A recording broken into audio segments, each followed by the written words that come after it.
kasih Bu. Nah, lanjut kita ke penanya ketiga. Ada Habibah. Nah, kepada Habibah, saya silakan mengambil. Assalamualaikum warahmatullahi wabarakatuh. Waalaikumsalam warahmatullahi wabarakatuh.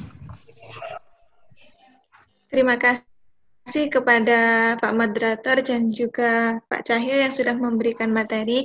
Di sini saya Habibah Fatihatul Mukarramah dari kampus Universitas Hasyim Asy'ari Tebu Ireng Jombang. Terima kasih atas waktunya telah diberi kesempatan untuk bertanya. Di sini kan saya masih semester 6 Pak ya, mau semester 7 sekarang. Nah, di dalam melakukan sebuah penelitian, di dalam sebuah penelitian kita kan harus menentukan judulnya terlebih dahulu ya, apa yang akan kita riset. Terus pertanyaan saya, bagaimana kriteria judul skripsi yang baik dan juga ketika kita mengajukan itu sekali pengajuan kita langsung di ACC oleh dosen dan juga dalam penyusunan skripsi itu kan biasa ada kendala Pak ya, ketika di bab 1, 2 oke, lancar-lancar jaya, tapi ketika di bab 4 sudah mulai bingung sendiri gitu Pak ya. Terus bagaimana untuk mengatasi kendala tersebut? Terima kasih. Baik. Ya, terima kasih Mbak Habibah ya. Oke, ini saya kasih contoh sebentar terkait dengan pertanyaannya. Saya coba kasih contoh.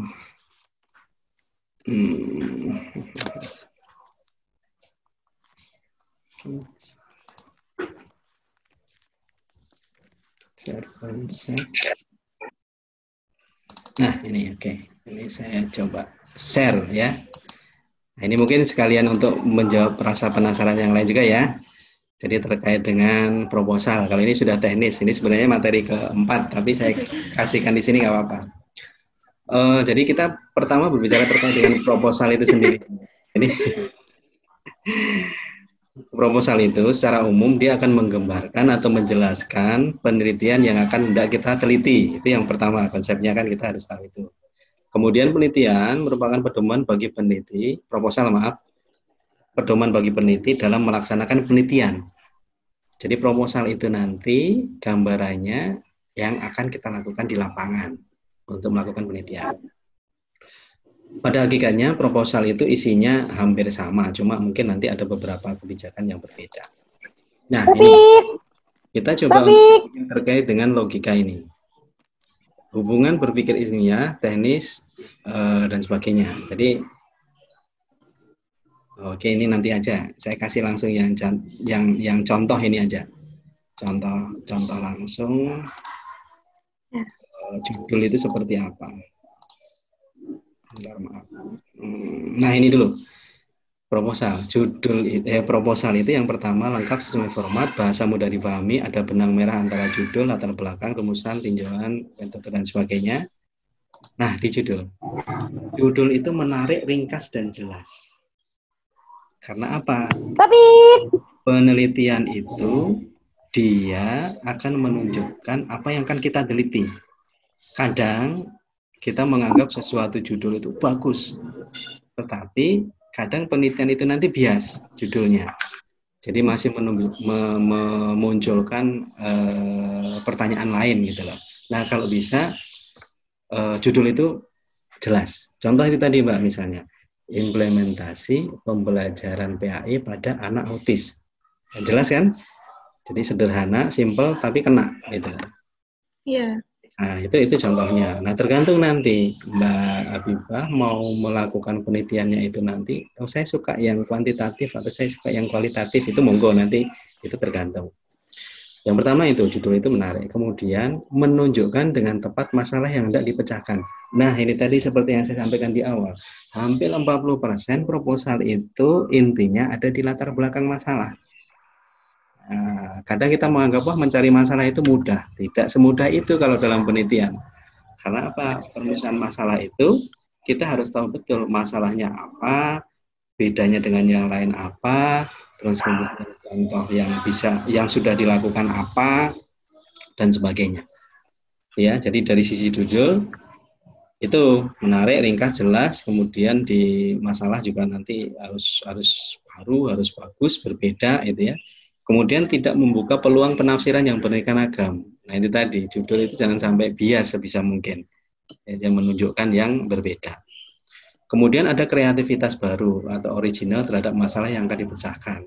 Sama mungkin seperti yang saya sampaikan tadi di Mbak siapa yang pertama tadi, harus ada sesuatu yang baru. Di sana ada fenomena wanita karir untuk kampus. Nah ini kan berbeda. Di tempat lain, apakah tidak ada wanita karir? Ada dosen yang berkarir itu banyak, tetapi yang membedakan apa di situ? Paham ya Mbak ya kira-kira alur pertamanya? Iya. Nah kira-kira judulnya mau apa Mbak? Gitu sekarang. Sudah ngajukan proposal belum? Iya, maunya itu belum, masih reng-rengan judul saja. Nah apa kira-kira judulnya? Ada Contoh, nggak apa-apa peranan guru PAI dalam meningkatkan ya, peranan guru PAI dalam meningkatkan akhlak dan kecerdasan spiritual siswa. Nah, ini mau penelitiannya apa? Kan ini ada tiga komponen penting yang akan diteliti. Yang pertama peran guru PAI, yang kemudian yang kedua tadi apa? Ya, meningkatkan akhlak. Nah, akhlak. Kemudian yang ketiga kecerdasan kan? Dan kecerdasan spiritual. Oke, kecerdasan spiritual. Kira-kira gambarannya itu mau melakukan penelitian apa Mbak? Dengan penelitian apa? Penelitian tentang di sini kan sebagai guru PAI Pak ya, kan ada kita dituntut sebagai contoh bagaimana dalam bertindak terhadap orang yang lebih tua kepada kita ataupun adab-adab kita, seperti itu. Oke, artinya begini, mohon maaf, judul itu nanti akan menunjukkan jenis penelitiannya. Itu yang perlu kita pahami. Judul itu akan berkaitan dengan jenis penelitian. Misalnya contohnya yang tadi, peranan guru PAI dalam meningkatkan akhlak dan kecerdasan spiritual siswa, gitu ya. Kalau misalnya ini kita akan berbicara terkait dengan kualitatif, maka nanti ada 3 hal yang akan kita bahas. Yang pertama itu apa namanya? Peran guru PAI, peranan guru PAI, kemudian ada pembahasan akhlak, kemudian ada kecerdasan spiritual. Nah, kita mau pentingkan yang mana yang menjadi prioritas untuk pembahasan kita? Kalau misalnya seperti ini, peranan guru PAI atau peran guru AI dalam meningkatkan kecerdasan akhlak, kecerdasan spiritual misalnya gitu. Itu nanti kan dia akan nggak bias gitu loh maksudnya. Kalau misalnya mau berarti langsung ya antara itu kan lebih tidak menimbulkan, karena pembahasannya nanti konsekuensinya ketika kita membahas dengan beberapa tema itu harus dibahas semua kan gitu logikanya. Nggak mungkin kita buat judul tapi yang dibahas cuma satu tema kan gitu. Jadi mau apa dulu gitu loh, mau ininya. Kalau misalnya nanti terkait misalnya, saya pengen penelitian kualitatif, bisa jadi nanti contoh ya, judulnya misalnya pengalaman guru PAI dalam pembelajaran akhlak misalnya, atau pengalaman guru PAI dalam apa istilahnya itu peningkatan kecerdasan spiritual. Nah itu bisa nanti untuk kualitatif kan. Artinya kita akan bercerita terkait dengan bagaimana guru itu dalam pembelajaran. Itu secara kualitatif. Kalau kuantitatif bisa nanti karena ini menjadi beberapa variabel. Misalnya hubungan kompetensi guru dengan hubungan kompetensi guru dengan kecerdasan spiritual siswa. Nah, itu juga menarik. Kan guru itu dia harus punya kompetensi kan guru. Nah, itu bisa nanti diungkap. Mau kompetensinya ada 5 itu di ini semua atau diambil salah satu bisa. Jadi misalnya hubungan kompetensi kepribadian, hubungan kompetensi profesional dengan kecerdasan, kira-kira yang dia punya keterkaitan. Itu kalau yang kuantitatif gitu ya. Nah, monggo nanti mau yang mana yang diinginkan. Artinya judul itu nanti juga akan menentukan jenis penelitian yang akan kita lakukan. Paham Mbak? Sedikit paham mungkin? Insya Allah paham Pak. Jadi nanti gambarannya itu. Ya. Terus kemudian ini konsepnya juga sama. Jadi kalau bagaimana proposal itu bisa diterima dosen, ya itu tadi proposalnya harus bagus. Bagusnya gimana? Pertama dari sisi judul. Tadi kan, ini menarik, ringkas, jelas. Kemudian tidak membuka penafsiran yang lain. Kemudian di latar belakang. Nah, ini yang paling penting. Karena latar belakang inilah yang nanti akan menjadi acuan kita melakukan penelitian. Kalau di bab satunya sudah beres, artinya di latar belakang ini bagus, maka bab 2, bab 3, bab 4 itu dia hanya akan apa istilahnya itu menguji atau menyempurnakan dari persoalan ini. Iya. Jadi kalau saya biasanya ketika diminta untuk itu saya akan lihat di latar belakangnya. Jadi kalau latar belakangnya itu menarik, bagus, ya, maka kesananya nanti lebih mudah, gitu ya. Itu mungkin Mbak sekilas gambaran terkait dengan itu. Ya, nanti untuk lebih teknisnya, lebih ini bisa nanti di grup kita bisa diskusi lebih jauh lagi. Nanti kalau butuh beberapa contoh juga insya Allah coba kita siapkan, gitu ya. Gitu Mbak mungkin? Iya. Ya. Terima kasih. Ya. Iya Pak, terima kasih Pak ya. Sama-sama. Terima kasih. Baik, sangat menarik ya kita membahas tentang proposal. Sebenarnya itu materi selanjutnya, tapi tidak apa. Nah, lanjut pertanyaan terakhir ya, sementara ini dari Mbak Siti Farida. Masih ada Mbak Siti Farida? Iya masih Mas. Oke. Kepada Mbak Siti saya silakan dengan segala hormat. Iya. Sebelumnya terima kasih kepada Pak Hanif telah memberikan materi yang sangat luar biasa. Pertanyaan saya adalah bagaimana cara untuk menentukan metode penelitian yang baik dan tepat untuk topik skripsi yang akan kita ambil. Soalnya sampai saat ini saya masih bingung untuk menentukan metode yang tepat. Nah kan saya pernah baca tuh buku dari Profesor Peter Mahmud Marzuki tentang penelitian hukum. Di mana di dalamnya itu ada komparatif, historical, started case, konseptual. Nah, saya tuh bingung untuk menentukan yang mana yang tepat dengan permasalahan yang akan saya angkat. Nah, apakah kita dapat menggabungkan beberapa metode tersebut untuk akhirnya kita teliti? Lalu untuk pertanyaan yang kedua adalah, apakah metode penelitian skripsi ini memiliki kerangka yang sama dengan penelitian yang dilakukan untuk publikasi jurnal ilmiah atau sejenisnya? Mungkin segitu aja, Pak. Terima kasih. Sama-sama, baik, terima kasih. Nah, sebentar saya coba tulis dulu. Oke, baik. Judulnya apa Mbak kira-kira yang mau diinikan? Judul skripsinya. Kalau spesifik judul belum di-ACC sih Pak, karena saya kan sekarang masih semester 6. Cuman kalau tema secara garis besar, saya mengambil materi mengenai legal drafting atau pembentukan undang-undang.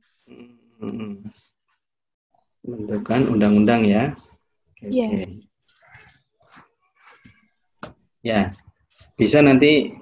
Jadi seperti ini, kalau misalnya kita mau menentukan metode yang tepat terkait dengan tema yang sudah kita bahas, kalau misalnya ini terkait dengan undang-undang, bisa sebenarnya kita akan memunculkan dengan metode penelitian evaluasi, Mbak.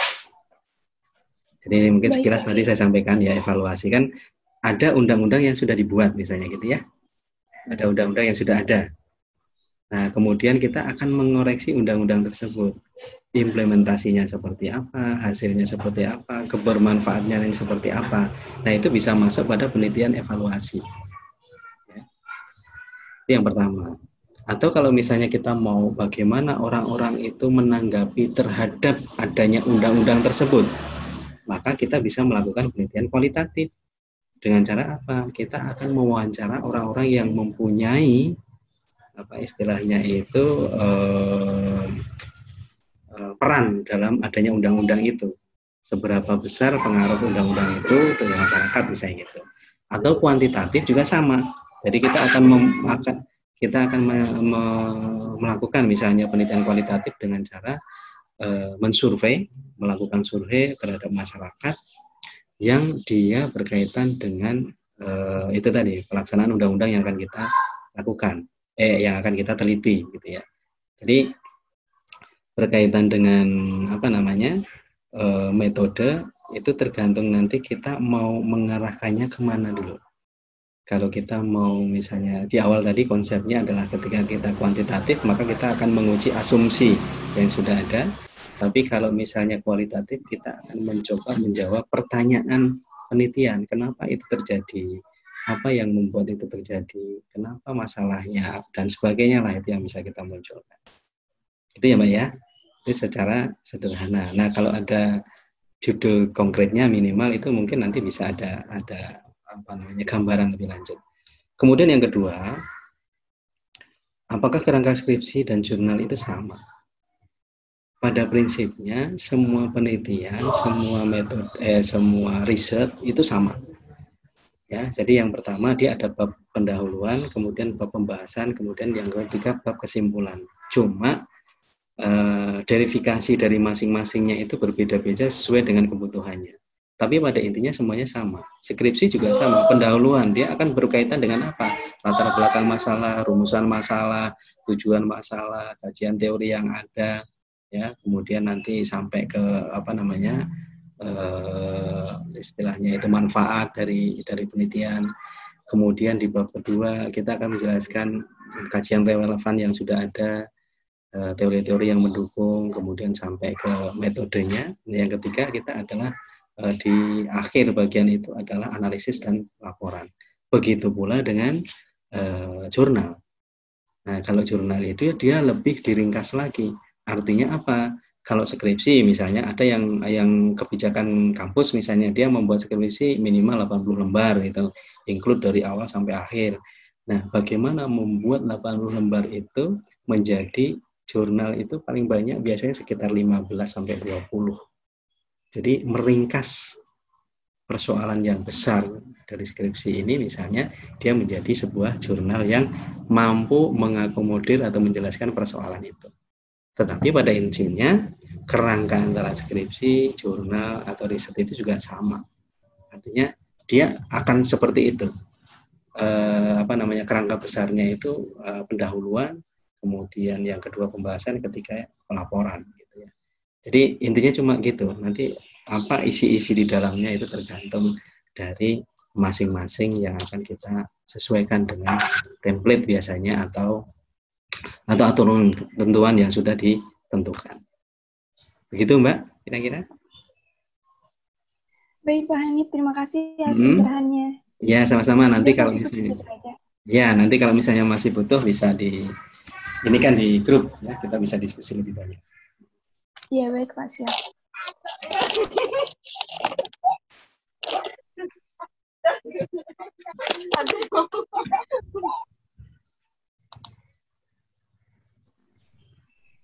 Baik. Karena waktu sudah mendekati zuhur, sebenarnya ada 2 materi lagi yang akan disampaikan Pak Hanif, tapi mungkin kita terkendala waktu, jadi kita cukupkan dulu. Tapi sebelum itu saya serahkan dulu kepada Pak Hanif untuk closing ya, statement untuk poin-poin yang telah disampaikan tadi. Materi yang pertama tentang filosofi riset dan mengenai tentang penelitian. Kepada Pak Hanif, saya silakan dengan segala hormat.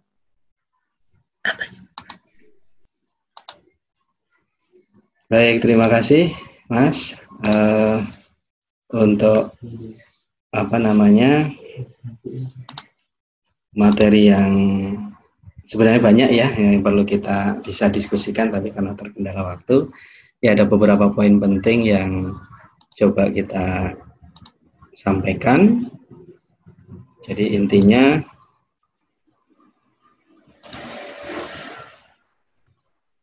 sebentar saya coba koreksi.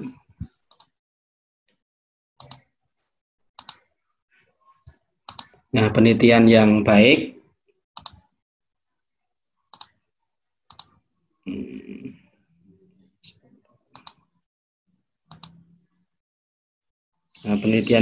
itu adalah penelitian yang kriteria dari good of research itu adalah tujuannya pertama dia harus jelas.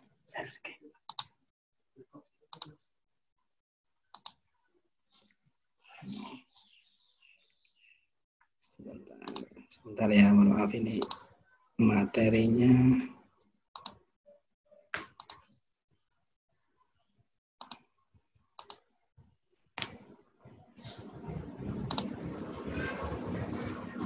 Oke. Baik, ini. Ya, jadi terakhir, penelitian yang baik itu diawali dari tujuan penelitian yang jelas pertama. Kemudian, proses penelitian yang dilakukan itu juga harus jelas. Kemudian, perencanaan dan pelaksanaan yang sistematis. Kemudian juga ada standar etika yang dilakukan. Kemudian ada temuan yang diartikulasikan dengan jelas. Kemudian ada keterbatasan yang memang itu harus disampaikan. Jadi misalnya kalau kita, makanya dalam penelitian itu lazimnya ada pembahasan bahwa penelitian ini hanya membahas terkait dengan masalah ini, sehingga nanti dia tidak akan melebar kemana-mana. Kemudian feasible, artinya penelitian itu layak diteliti. Ketika penelitian layak diteliti itu, kita akan mengarah kepada latar belakang penelitian yang akan kita lakukan. Semakin kita memberikan pemahaman, penjelasan di proposal, di latar belakangnya itu dengan baik, dengan rinci, dengan disertai bukti-bukti yang baik, maka dia akan menjadi sesuatu hal yang baik pula dan layak diteliti. Kemudian jelas arah pemecahan dari persoalan yang dimunculkan. Kemudian ruang lingkup masalahnya juga lebih spesifik.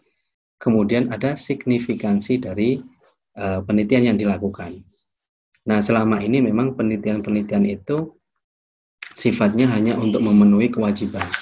Padahal sebenarnya penelitian itu dia punya manfaat yang tinggi, yang besar untuk keberlangsungan kehidupan kita secara umum. Artinya apa? Penelitian yang dilakukan itu sebenarnya punya manfaat. Jadi contoh misalnya kita meneliti tentang metode pembelajaran. Nah, kalau itu bisa kita lakukan dengan baik dan hasilnya baik, maka kita bisa rekomendasikan kepada institusi terkait, coba praktekkan dengan penelitian yang sudah kita lakukan ini, hasilnya dia sudah baik. Nah, itu contoh bahwa penelitian itu sebenarnya punya efek yang besar terhadap permasalahan-permasalahan yang muncul dalam khususnya dalam dunia pendidikan. Ya. Nah, berkaitan dengan riset tadi, berarti juga kita ada problem besar dalam penelitian.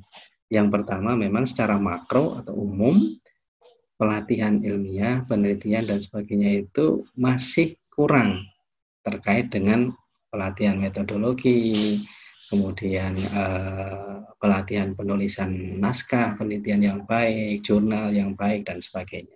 Itu yang pertama, jadi kurangnya pelatihan-pelatihan ilmiah terkait dengan metodologi penelitian itu masih sangat kurang, sehingga itu sangat diperlukan. Itu menjadi persoalan besar. Kemudian yang kedua, interaksi yang kurang memadai antara penelitian akademik dengan pihak lain. Nah, itu tadi kebermanfaatan. Jadi kadang kita menganggap bahwa penelitian itu hanya untuk menyelesaikan studi kita. Penelitian kita hanya untuk menggugurkan kewajiban kita. Padahal tidak, itu bisa bermanfaat bagi kita ketika apa? Hasilnya baik, kemudian kita bisa patenkan, dan itu menjadi satu hal yang menarik dan dipakai oleh orang banyak. Kemudian yang ketiga, problem riset secara makro itu adanya paradigma hasil penelitian itu merupakan sesuatu rahasia yang tidak dapat dipublish. Kadang kan gitu, wah ini nggak boleh ini nih. Padahal kan sebenarnya hasil penelitian yang baik dia akan di-share, dibagikan sehingga bisa punya kebermanfaatan yang banyak. Kemudian yang selanjutnya, kadang, nah ini yang sering terjadi, studi penelitian yang tumpang tindih satu dengan yang lain. Jadi kadang karena kita kurangnya membaca, kurangnya wawasan, kurangnya sering melihat penelitian-penelitian atau hasil-hasil skripsi yang lain, kadang kita asal membuat judul. Jadi ada beberapa kasus misalnya mahasiswa yang dia sudah membuat proposal, sudah selesai mau diseminarkan, ternyata nggak bisa. Kenapa? Karena ternyata sudah ada orang lain yang menggunakan tema yang sama. Nah, penelitian ini idealnya kita membuat landscape atau istilahnya itu suatu bentuk kontur dari penelitian, tema-tema yang sudah dilakukan, tema yang belum dilakukan, sehingga nanti kita akan jelas. Kalaupun kita mau meneliti tema yang sudah dilakukan, mungkin dalam perspektif yang lain. Kemudian yang selanjutnya terkait dengan istilahnya masalah atau problem riset di makro itu adalah belum adanya kode etik Jadi antar peneliti, sehingga kadang munculnya itu persaingan bukan kolaborasi. Padahal kalau terkait dengan kolaborasi itu nanti akan menarik. Ya. Satu dengan yang lain itu akan bisa terjadi dengan baik. Kemudian selanjutnya itu adalah terkait dengan sumber literatur dan pustaka yang masih sedikit. Jadi di tempat kita itu memang kepustakaan itu buku-bukunya kurang. Ya. Saya kemarin coba membaca itu beberapa hasil dari PBB itu, UNESCO itu, dia menyampaikan bahwa literasi kita itu masih jauh, sangat jauh.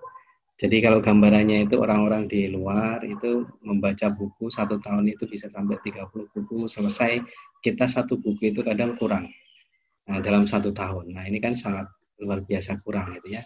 Jadi sumber literasi kita juga masih sedikit, hasil-hasil penelitian kita juga masih sedikit, sehingga kadang itu menyulitkan kita untuk membuat riset-riset yang baik dan berkualitas. Kemudian yang selanjutnya, nah ini juga kadang menjadi persoalan adanya sistem birokrasi yang rumit dalam penelitian dan pengambilan data. Nah padahal ini penting, kalau misalnya data itu bisa diungkap, bisa dijadikan sebagai sumber untuk analisis, maka dia akan menghasilkan sesuatu yang baik. Nah, kemudian yang kedua, problem riset yang utama yang terjadi dalam diri kita sendiri di internal atau mikro itu adalah yang pertama tadi. Biasanya kita mau menemukan masalah atau judul dan sebagainya itu susah. Jadi kita kadang bingung apa yang akan kita lakukan, kemudian apa yang akan kita bahas dan sebagainya. Nah, kuncinya sebenarnya kita banyak membaca. Ya, kalau banyak membaca riset-riset terutama kita nanti akan punya klik, akan punya kalau dalam psikologi itu aha, jadi sesuatu yang kita ini gitu muncul. Jadi persoalan mikro itu gitu. Kemudian yang kedua, kadang kita juga bingung, tadi kan beberapa pertanyaan juga sama. Bagaimana kita menggunakan metode penelitiannya, apa yang harus kita lakukan, penelitian kita seperti apa yang akan kita kerjakan dan sebagainya. Nah ini persoalan-persoalan muncul. Belum nanti yang terakhir adalah analisis hasil dan pembahasan. Jadi di analisis hasil dan pembahasan ini lebih rumit lagi. Artinya kita dari data yang sudah didapatkan, ini mau diapakan? Mau dianalisisnya seperti apa? Nah itu perlu pelatihan-pelatihan, perlu banyak untuk belajar, sehingga nanti kita akan mampu membuat sebuah hasil atau riset penelitian yang baik. Semakin banyak kita nanti belajar, semakin banyak kita itu nanti berlatih, membuat penelitian, membuat riset, maka semakin mudah nanti kita akan memilih tema-tema yang baik dan mendesain penelitian-penelitian yang baik. Jadi saya kira itu sedikit untuk closing statement saya. Insya Allah kita bisa berkelanjutan, dan harapan saya apapun nanti yang masih menjadi persoalan yang bisa kita diskusikan, insya Allah kita bisa kelanjutannya bisa ada. Jadi bisa kita saling diskusi lagi, sharing, mungkin ada pertanyaan, ada yang perlu disampaikan dan sebagainya yang hari ini belum cukup atau belum bisa memuaskan, nanti bisa kita lanjut di di media yang lain, grup kita. Kemudian juga harapannya nanti Insight School ini memang kita agendanya adalah untuk kegiatan yang reguler. Reguler artinya nanti kita akan melakukan terus dengan tema-tema yang banyak. Jadi insya Allah nanti kita setelah ini ada agenda lagi, lebih menarik lagi. Nanti ada pelatihan untuk teknik analisis data kuantitatif dengan Excel misalnya. Dengan program Excel yang sederhana. Ada juga nanti pelatihan kuantitatif, misalnya kita menggunakan program SPSS, CASP, atau yang lainnya. Kemudian juga kita ada tema-tema lain lagi terkait dengan misalnya parenting, Islamic parenting, kemudian juga ada lagi tema-tema untuk misalnya penulisan jurnal, baik yang nasional maupun internasional. Saya kira itu dulu, waktunya sudah tidak memungkinkan, insya Allah harapannya nanti kita bisa berlanjut dan kita bisa untuk sharing lagi, berbagi lagi di yang lainnya. Jadi selamat sudah berpartisipasi. Terima kasih banyak sekali atas atensinya dan juga tadi diskusinya. Dan menantikan juga event-event yang akan kita lakukan berikutnya. Insya Allah nanti bisa mencerahkan dan bisa bermanfaat bagi kita semua. Saya kira itu, terima kasih. Salam jus, join us success dengan Insight School. Assalamualaikum warahmatullahi wabarakatuh. Waalaikumsalam warahmatullahi wabarakatuh.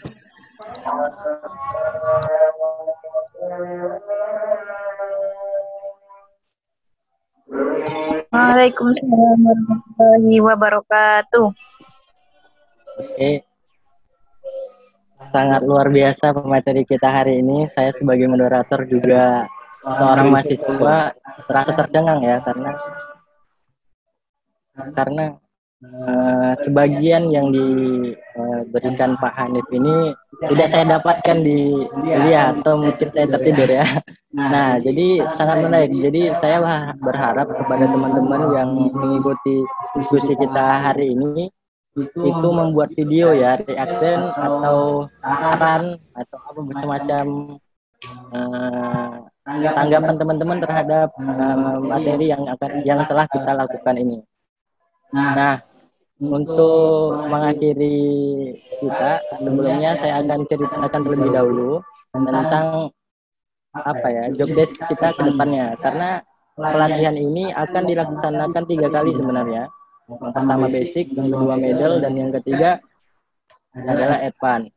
Nah, antara materi-materi ini adalah 2 minggu. Jadi di sela-selanya kita akan membahas tentang misalnya Islamic parenting dan sebagainya. Nah, untuk lebih lanjut nanti admin akan mengirim ke grup. Nah, jadi diharapkan teman-teman tetap stay di grup karena banyak hal-hal yang menarik akan kita kupas di forum ini.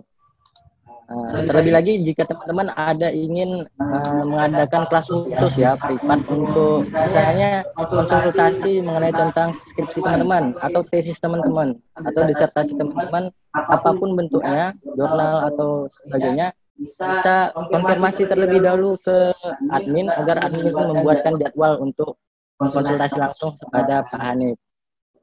Nah, untuk etika diskusi ini sebenarnya teman-teman yang tidak bisa mengikuti Zoom jangan khawatir karena kami sudah menyediakan videonya. Nah, tapi bagi teman-teman yang ingin materinya yang 71 slide tadi, maka dianjurkan untuk berdonasi untuk kelanjutan progres atau pelatihan kita atau event-event kita selanjutnya, dan sebagiannya akan disumbangkan. Nah, mungkin itu nanti saya akan terangkan terlebih dahulu ke grup. Nah, mungkin cukup sekian. Tapi sebelumnya ayo kita selfie dulu. Bisa nggak selfie nih? Nah, mana HP yang bagus dulu? Agak dibuka dulu apa videonya kan? Tak update status.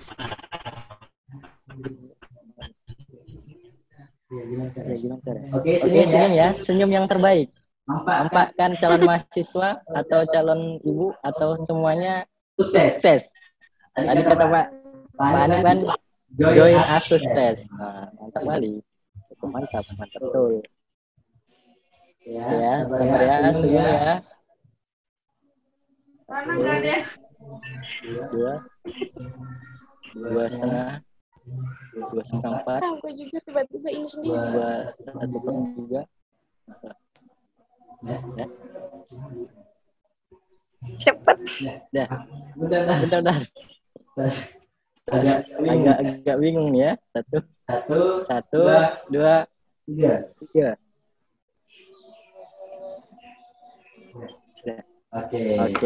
Sekian dari moderator, saya maaf jika banyak hal yang kurang atau salah, dan saya mohon ampun kepada Allah Subhanahu wa taala.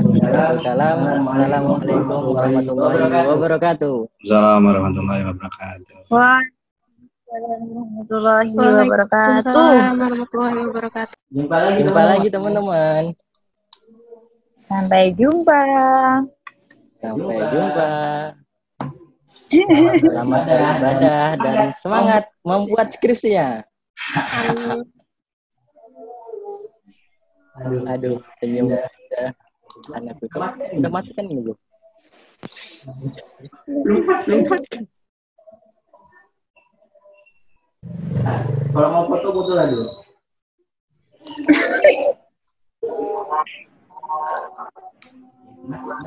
Malu Bu.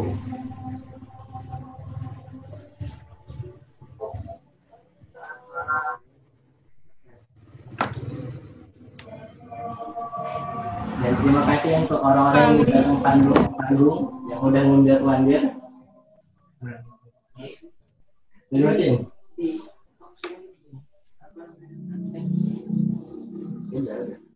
Aku udah berangkat. Nah, 2 lagi itu mau di medical atau apa?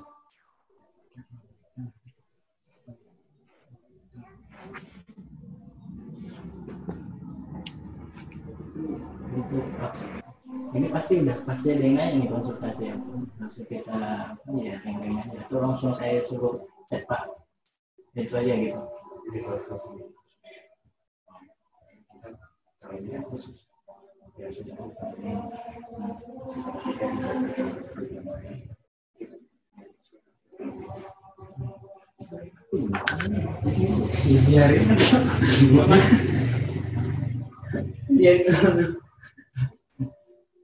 Tapi mereka nggak bisa lihat. Udah mati. Belum, mereka masih bisa lihat kita. Iya, masih. Ngapain lagi? Wah, kita matiin aja, Pak. Iya. Bilang aja terima kasih. Ini udah terima. Terus saya kok masih ada yang join nih. Suruh ini buat itu. Langsung kau suruh buat aja, enggak lupa lagi. Buat apa?